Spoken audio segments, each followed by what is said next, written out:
Hi everyone, Miss Rowe here. Today we are going to work on day 4 of our week 7 packet, which is writing in response to our texts for this week. So we know that we're given a 3-paragraph essay outline in our packet, but that if we're very intentional about our planning, we can also respond using a 1-paragraph format. So this video will explain how we would structure a 1-paragraph outline in response to this text, and we will also discuss the drafting, revising, and publishing process. Let's get started. Before we get started with outlining our essay, we have a quick writing mini lesson to get us started on the right track. So we will first review author's point of view. You can find this graphic on page 17 of your week 7 packet. So there are 2 primary points of view that we see when we are reading a story. The first is first-person point of view, and some cue words for first-person point of view are I, me, we, or us. So if I were writing a story about my time in quarantine, I might use the words I made sure to stay at home, I wore a mask when I went to the grocery store, as opposed to saying Miss Rowe made sure to stay at home or Miss Rowe wore a mask going to the grocery store. Third person point of view is the other point of view that we see very often, and keywords for third person are he, she, or they. So if I were to tell a story about all of my amazing students, I might use this word they to say they are all working super hard on their distance learning packets. So in the prompt that we are going to write today, we're going to focus in on this first person point of view. So as we plan our writing, we want to keep these keywords in mind. I, me, we, and us. Okay, so let's take a look at our writing mini lesson. I'll begin reading here. You can join me on page 17.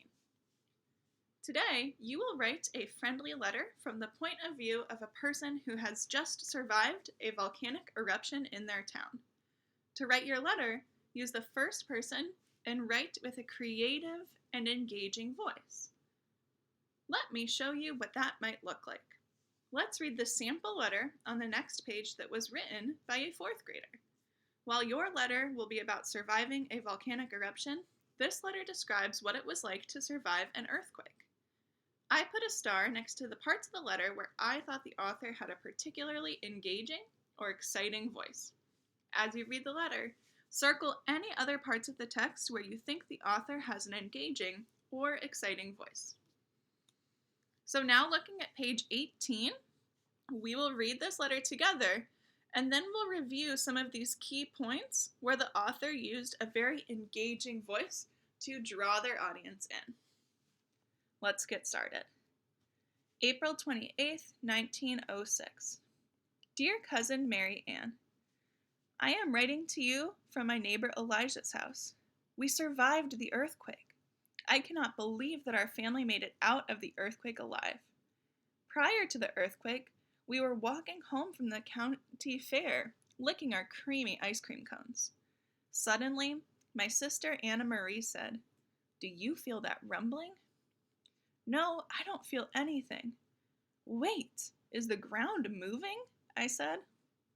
As we fearfully glanced at each other, we bolted up the street to our house to warn the rest of our family. Our family was already outside of the house when we arrived, and we ran because our house had caught on fire.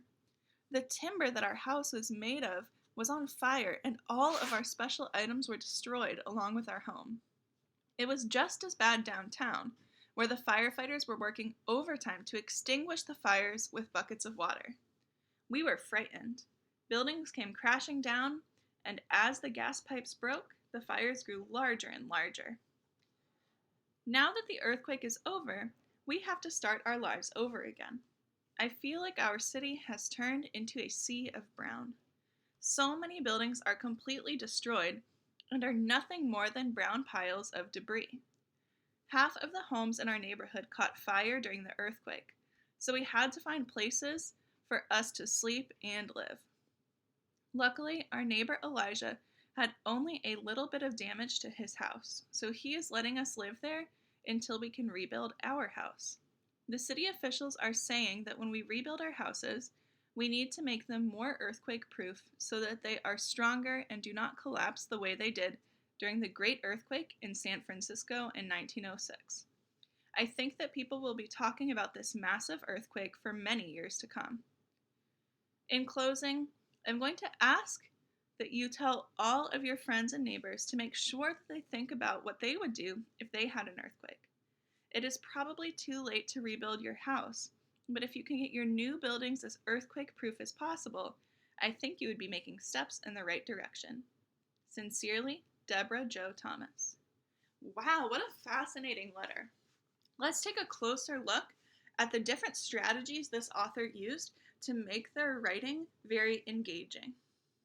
So first, throughout the whole letter, we can see our author made it sound like she was talking directly to me by using first person and telling me, the audience, a story through her letter.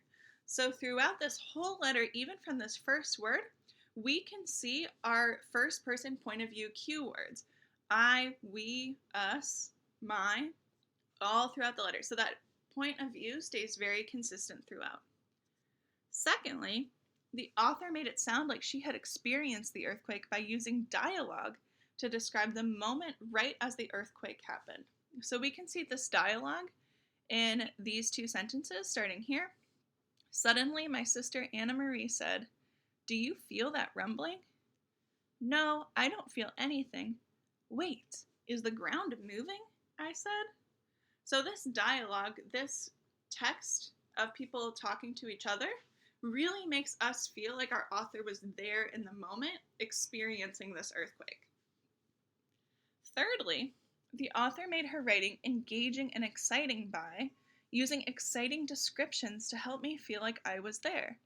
So here, remember, our descriptions are what is our author seeing, hearing, feeling. All of those sensory details in our descriptions help to make our writing stronger. So one example is this sentence.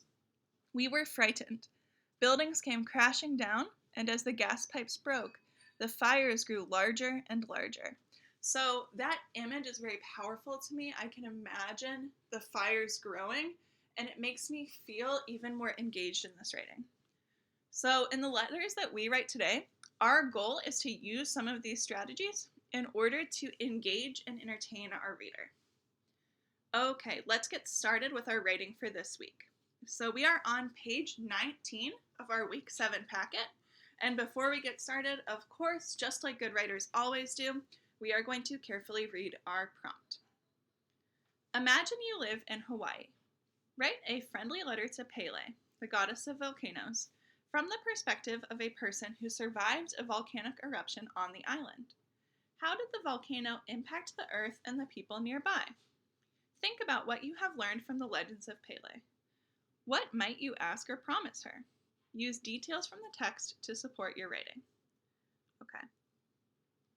So before we get started writing, we need to deconstruct this prompt so we know what we're writing about, who we are writing to, and why we are writing.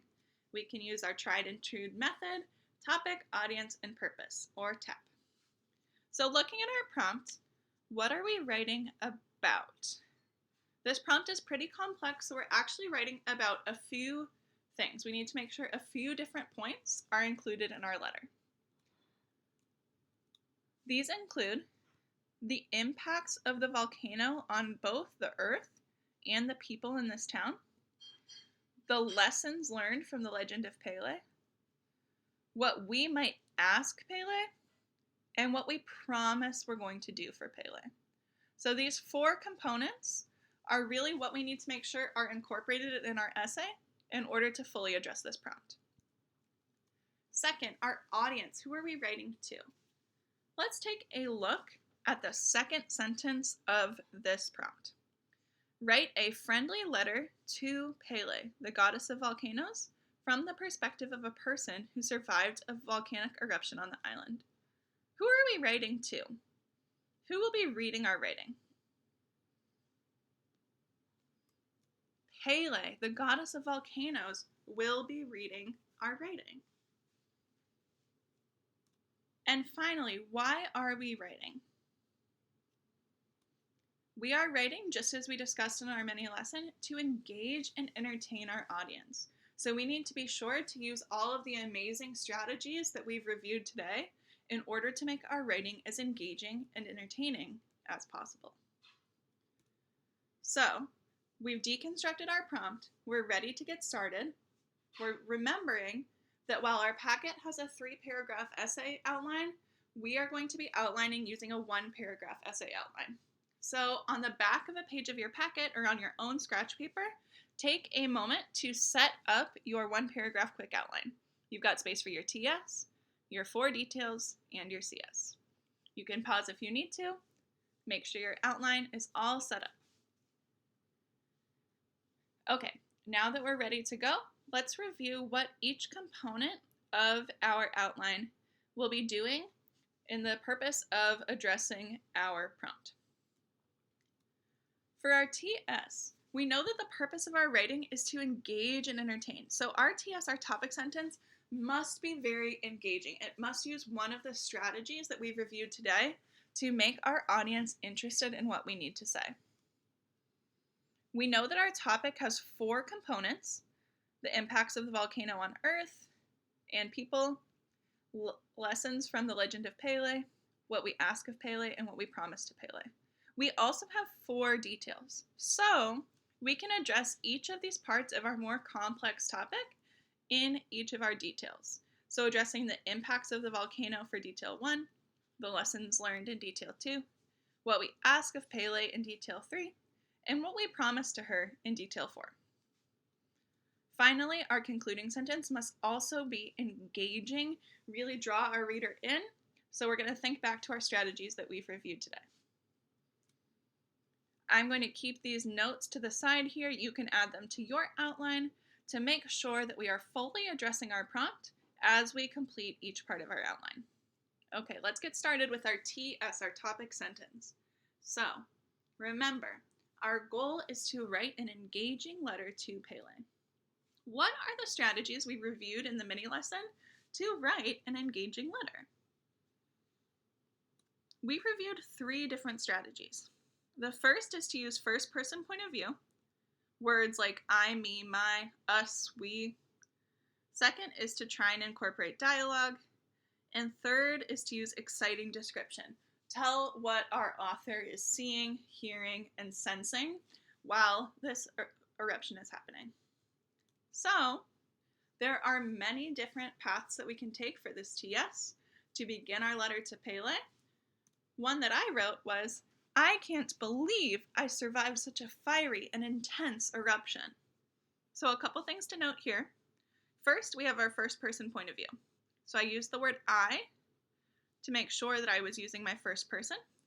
I also added some description words so that my reader can begin to imagine what this eruption was like. So I have the words fiery and intense.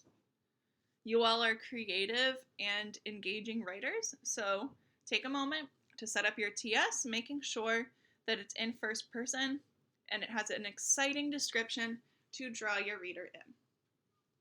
Remember, you are writing from the perspective of someone who just survived a volcanic eruption. So after you've started your essay with a really strong topic sentence, you are ready to move on to your details. This is where we need our text. So I recommend going back to your packet, back to pages 7 through 11. You can review my read aloud video if that is helpful to you, and identifying the impacts of what a volcanic eruption does to a community, the lessons that Pele taught through her legend, something you as the author may ask of Pele, and a promise that you may make to Pele.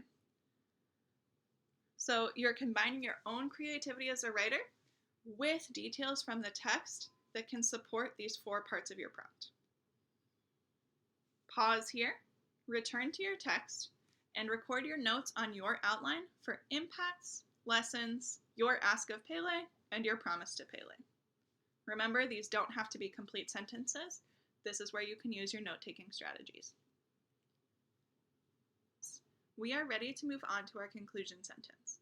So again, thinking back to the purpose of our writing, to engage or entertain, we need to make sure our conclusion sentence is engaging to our reader. Let's think back to our writing mini lesson today. What are the strategies we reviewed in order to make our writing super engaging? We know that for this friendly letter, we need to use our first person point of view, so cue words like I, me, my, we, and ours. We can use dialogue if we choose, characters talking to each other, and we also are using exciting description. So where our reader should be able to picture what the author is seeing, what they're hearing, and what they are feeling. Okay. So when I'm writing a letter, one great way to end a letter is by asking a question. And the reason for that is when we ask a question, that prompts the person that we're writing to, in this case Pele, to respond to us because they need to answer our question. So it gives them a jumping off point in their response to create that conversation. So the question that I asked Pele was, when will you visit our island next? There are plenty of ways that you, as engaging and interesting writers, can bring this essay to a close while engaging your reader. We can see we have our cue word our here, so we know that I'm still writing in first person point of view. Now, the next step after your outline is complete will be to draft your writing. So you can find a drafting paper on page 23 of your week 7 packet. Remember, your topic sentence and conclusion sentence should already be strong, complete, and interesting sentences, but you do need to take your details from note form into complete sentence form. You have plenty of tools at your disposal, including transition words, conjunctions. I recommend you use them all in order to make your essay strong, interesting, and complete. When you are ready, you can go back and revise your writing. So we will review the narrative writing rubric that is on page 22 of your packet. So this is a narrative writing rubric, meaning that we are using narrative techniques because we are writing a letter rather than a formal, informative essay. So first, we're ensuring that our purpose is good to go, that we're writing a narrative. So I use descriptive details so readers can visualize my story. Those are the details where our reader can picture what an author is seeing or hearing or feeling. I used dialogue, so characters speaking to each other, sensory details, and or feelings to show how characters respond. The next section of our rubric is elaboration or written expression.